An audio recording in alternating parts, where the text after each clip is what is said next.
So brands are spending, I mean, literally millions of dollars right now trying to build these proprietary community apps from scratch. Oh, yeah, millions. Millions.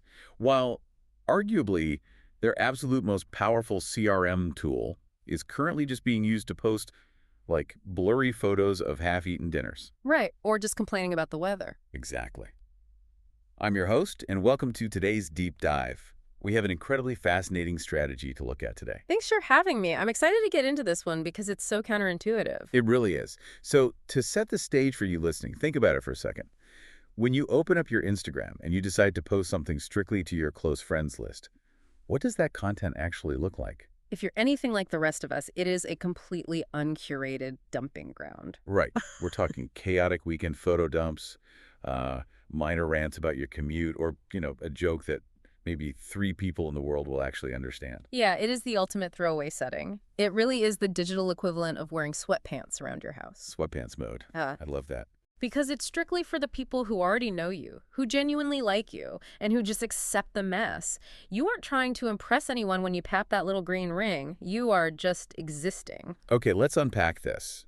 Because our deep dive today takes that exact assumption, that sweatpants mode casualness, and just completely flips it on its head. It really does. We are pulling from some absolutely fascinating material today that argues this overlooked feature, this little green ring just hiding in plain sight on Instagram, is actually one of the most high-impact, underrated tools in a modern brand's entire marketing stack. Yeah, the core argument is that it's not a dumping ground at all. It is a highly effective micro-CRM.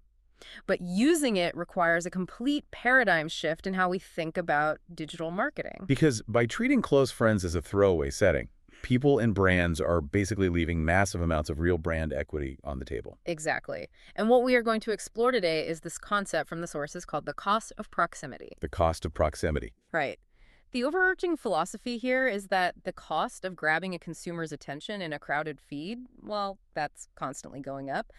But the cost of building proximity, actually treating your most important people like genuine insiders, that is still wildly underpriced. And so that is the mission for our deep dive today. Whether you are building a brand yourself, maybe you work in marketing, or you are just fascinated by digital psychology, we are going to explore how turning off that broadcast mode and stepping into these semi-private social spaces can completely transform a relationship. It's really the difference between standing on a stage in a crowded stadium with a megaphone versus inviting, say, 15 power players into a soundproof room for a private dinner. 100%.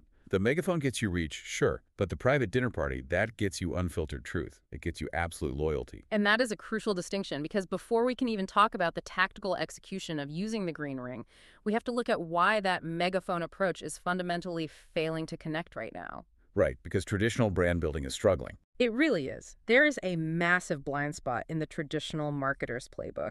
Brand builders are spending entire quarters just obsessing over metrics that simply do not move the needle the way they used to. Oh, I see this constantly. Marketing teams are spending endless hours agonizing over, A/B testing email subject lines. Trying to eke out a 0.1% lift. Exactly. In an open rate that is already dismal, they're sitting in these endless strategy meetings debating whether or not they really need to be on TikTok, which, by the way, yes, you absolutely do need to be on TikTok. You definitely do.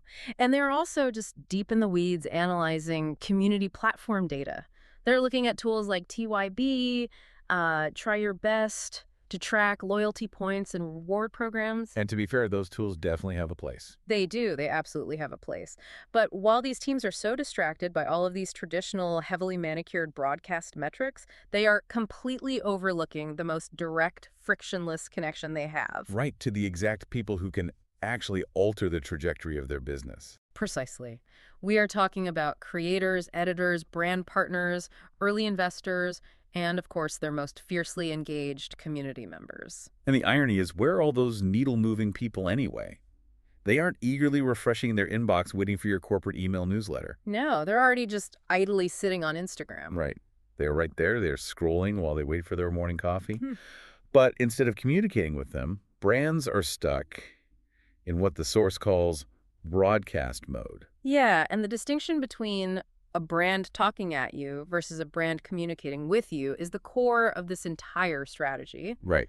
Because most marketers are fundamentally trained to build brands in that broadcast mode. They use their official channels, their grid posts, their standard daily stories to just blast these highly polished, legally approved messages out into the void. Hoping someone catches it. Exactly. It's a one-way street. It's basically corporate theater. Let me push back on this for a second, though, because if we are talking about modern brand building, I mean, the biggest trend right now is the concept of building in public. Sure. Yeah. We hear it constantly from founders and startups on X and LinkedIn. Isn't that supposed to be the ultimate transparency tool? Like, doesn't building in public solve this broadcast problem by showing the messy behind the scenes? It's a really valid point, and building in public definitely has its place for generating top-of-funnel awareness. Okay. But building in public is still ultimately a broadcast. It is a performance of transparency. The performance. Yeah, because you are still standing in a massive, fully public plaza where absolutely everyone is watching, which means human nature being what it is, you are naturally going to filter yourself. Right. You're not going to show the real mess. Exactly. The real power doesn't lie in the totally public sphere. The real power is in activating semi-private spaces. Why is that, though? What makes the semi-private space so much more powerful than the fully public one if the goal is, authenticity? Well, if we connect this to the bigger picture of today's attention economy, consumers simply do not need more content from you. They really don't. Their feeds are infinitely scrolling, completely saturated with high-quality content. What they actually crave is closer proximity to the people building the brand. They want that parasocial relationship. Yes, exactly. They're craving a parasocial relationship. And you cannot build a genuine sense of intimate proximity in a room where a million people are shouting. You need a quieter room. You need a boundary. You need the soundproof room for the dinner party. Precisely. Okay, so consumers want proximity. They want to feel like they are in the inner circle. But why use Instagram's close friends specifically? Good question. Like, if I'm a brand, why wouldn't I just move my VIPs to an entirely different platform that's actually designed for community building? A private forum, a Discord server, or, I don't know, a dedicated app that I completely own and control. Friction. It all comes down to the path of least resistance. And this is really the first real superpower of the close friends feature. The lift to get your audience to engage is lower than low. Because everyone is already there anyway. Exactly. The entire industry is already hanging out on Instagram all day. If you try to force your most valuable time-starved contacts, say, a senior beauty editor at Vogue or a high-profile creator, Right. if you ask them to download a new app, create a new login, and remember to check a separate platform just for your brand, you will lose them instantly. Yeah, nobody is doing that. Friction is the enemy of engagement. But with the Close Friends feature, it is baked directly into the platform they are already idly scrolling through. You are catching them exactly where their attention already naturally is. So the infrastructure is already there, it's completely free, and it's hiding in plain sight. But here is where it gets really interesting. Oh, the psychology. Yes. It's not just about the convenience of the platform. It's about the cognitive psychology of the interface itself. It is about what happens in the human brain when it sees that little green ring. The visual cue is everything. The human brain is essentially this massive pattern recognition machine. Think about your own behavior when you are tapping through Instagram stories. Just tapping away. Right. You see the standard pink and orange rings over and over, pink ring, pink ring, pink ring. It induces this state of passive hypnosis. You are zombie scrolling. Just completely zoned out. Exactly. But then, suddenly, a bright green ring pops up. It's a total jolt. It completely interrupts the visual pattern. When you see that green ring, it is literally telling your brain, you are in, you have been specifically selected. Yes, it acts as a profound social signaler. It triggers our deep-seated tribal psychology regarding in-groups versus out-groups. Oh, wow. Because the perception is that they have been invited into an intentionally curated exclusive community, it triggers a massive behavioral shift. People do not passively consume a green ring story the way they do a normal story. They actually slow down. First, yeah, they open them differently. They actually stop their rapid-fire tapping and they watch more closely. They pay attention because they feel like they are seeing something illicit, something not meant for the general public. Yeah. It spikes their dopamine before the video even starts playing. Exactly. And furthermore, because of that psychological investment, they reply faster. Right. And they forward those stories more often. They engage with the content because the medium itself has validated their importance to the brand. That is so true. And this raises a really important distinction about how we actually define an audience in the digital age. A standard Instagram following of 100,000 people, that is an audience. Okay. But a curated close friends list of 50 people, that doesn't behave like an audience at all. It behaves like a group chat with leverage. A group chat with leverage. I love that phrasing so much. It captures exactly how dynamic and reactive that space becomes. It's powerful. It's not a billboard, right? It's a living, breathing conversation with the exact people who actually dictate the trends in your industry. So knowing that this green ring creates this incredibly high leverage group chat, how does a brand practically execute this? Right. The execution is key. Because it sounds amazing in theory, but I can easily see this turning back into a chaotic feed of blurry dinners if it isn't managed correctly. Oh, absolutely. But there is a very clear, actionable blueprint for this in the source material. Think of it as the Friday afternoon project. Okay, walk me through the Friday afternoon project. How are we building this? The recommendation is to literally block out a few hours on a Friday afternoon, grab a coffee, and sit down to manually handpick your list. You are building a highly curated Rolodex. Okay. Now, if you're listening to this and you run social media for a startup, your immediate instinct is probably to take every single one of your email subscribers and just dump them into this list. Obviously, more is better. Right. Resist that urge. Because you cannot scale the dinner party. Exactly. You are being surgical about who makes the cut. You want creators, industry insiders, tastemakers, founders, editors, and maybe your earliest, most vocal investors. Let's ground this in a concrete example so we can really see the mechanics of it. Okay. Let's say I run a fast-growing indie skincare brand. We make niche sunscreens. Who am I putting on this list, and what exactly does this value exchange look like? Because obviously this isn't just charity. I need to give them something, and I need something in return. That's a perfect example. So for your indie sunscreen brand, your Friday afternoon project results in a close friends list of maybe 60 people total. Keep it tight. Very tight. It includes, say, the beauty editor at Allure, a dozen micro-influencers who constantly rave about SPF online, a few of your seed investors, and your top 20 repeat customers. Got it. That is your brain trust. Now, what do you give them? You lift the curtain, you give them access and insight that absolutely no one else can see. So instead of posting those highly polished marketing graphics, what am I actually posting to the green ring? You are posting the messy middle. You give them first dibs at opportunities and genuine co-creation. What does that look like?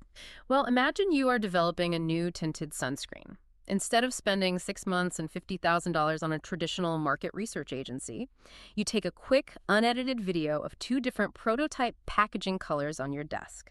Okay. Say a matte yellow bottle and a glossy orange bottle. You post it to your close friends with a really simple poll.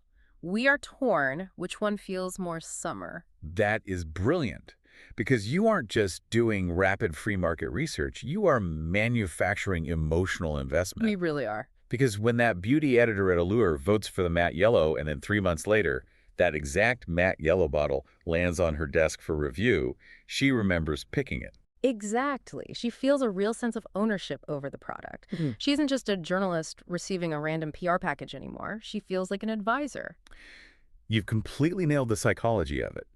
That vulnerability is precisely what builds the parasocial relationship we keep coming back to. And the brand gets invaluable returns from this. Such as? You get a clean, highly contained space to test out ideas before they go public. You can test product names, you can pre-seed new products to guarantee early momentum, and you can source high-quality user-generated content directly from the people who already love your brand. Well, wait, how do you handle the risk here? Because there is a deep irony when you look at how the corporate world usually operates. Oh, for sure. Community is everyone's absolute favorite buzzword. Every brand wants a community. Every marketing deck in the world talks about building community. Right. But community is everyone's favorite word right up until it's time to actually ask people what they think and risk them telling you your idea is terrible. Asking for real feedback is terrifying for a brand that is used to the safety of broadcast mode. It is. It means relinquishing control. If you ask 1 million people for their opinion in a public Instagram comment section, you are going to get chaos, you're going to get trolls, and potential PR nightmares. But this green ring strategy solves that fear entirely. It provides a moat. Yes. If you're going to ask for feedback, you don't want it from a random internet troll. You want it from the tastemakers and the superfans. Exactly. The close friends feature gives you a safe, contained environment to actually be vulnerable and ask for that feedback without risking public backlash. It completely de-risks the concepts of building in public. It does, because you are building in semi-private. You get all the benefits of community collaboration, the loyalty, the insights, the early hype, without the exposure of a public plaza. I just love the idea that you are taking a tool originally designed to hide your messy weekend from your boss, Right. and you're using it to bring your industry's most important players right into your boardroom. Yeah. It completely reframes the utility of the platform. It really does. And if we pull back and look at the broader economic landscape of the internet right now, this brings us to the ultimate conclusion of why this strategy matters so much today. The macro view. Yes.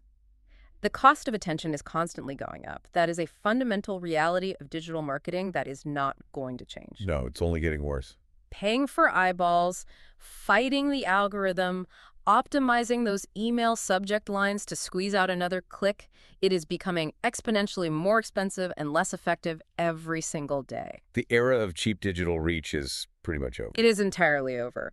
But while the cost of attention is skyrocketing, the cost of proximity is still wildly underpriced. The cost of proximity. I want to linger on that because that is the defining insight of this entire deep dive. Knowing exactly who your most important community members are, isolating them from the noise, and treating them like genuine insiders. It's profound. Taking the time on a Friday afternoon to manually build that Rolodex, activating that green ring, asking them for their honest opinion on a messy prototype, it costs absolutely nothing but intention, yet the return on investment is staggering.